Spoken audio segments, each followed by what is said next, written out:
ಅದ್ರ ಬಗ್ಗೆ ಇವತ್ತು ನಾವೇನು ರಿಯಾಕ್ಟ್ ಮಾಡಲ್ಲ. ಇದೆಲ್ಲ ಯಾವ ಥರ ಷಡ್ಯಂತ್ರ ನಡೀತಾ ಇದೆ ನನಗೆ ಗೊತ್ತಿದೆ. ಅದಕ್ಕೆಲ್ಲ ಹೆದರಿ ಓಡೋಗನಲ್ಲ ನಾನು.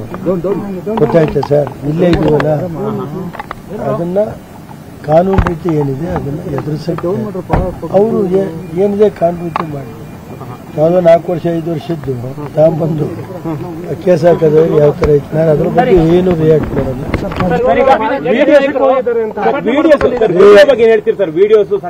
ನಾನು ಯಾವ್ದ್ರ ಬಗ್ಗೆನೂ ರಿಯಾಕ್ಟ್ ಮಾಡಲ್ಲ. ಅವರು ನೋಡ್ರಿ, ಅದು ಪಕ್ಷಕ್ಕೆ ಸೇರಿದ್ದು SITಗೆ ಕೊಟ್ಟಿರೋದ್ರಿಂದ ಅವ್ರ ತನಿಖೆಗೆ ಮುಜುಗರ ಆಗಬಾರ್ದು ಅಂತ ನಾನು ಏನು ರಿಯಾಕ್ಟ್ ಮಾಡಲ್ಲ.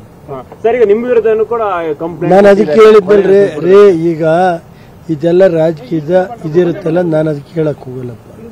ಈಗ ಸರ್ಕಾರ ಅವ್ರದ್ದಿದೆ, ಏನ್ ಬೇಕಾದ್ರೂ ಮಾಡ್ತಾರೆ.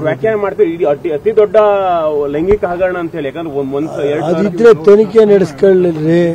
SIT ಮಾಡಿಲ್ವೇನ್ರಿ?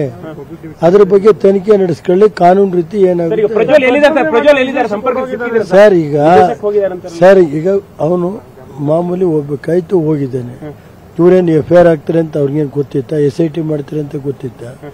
ತನಿಖೆ ಕರೆದ ಬರುತ್ತಾನೆ.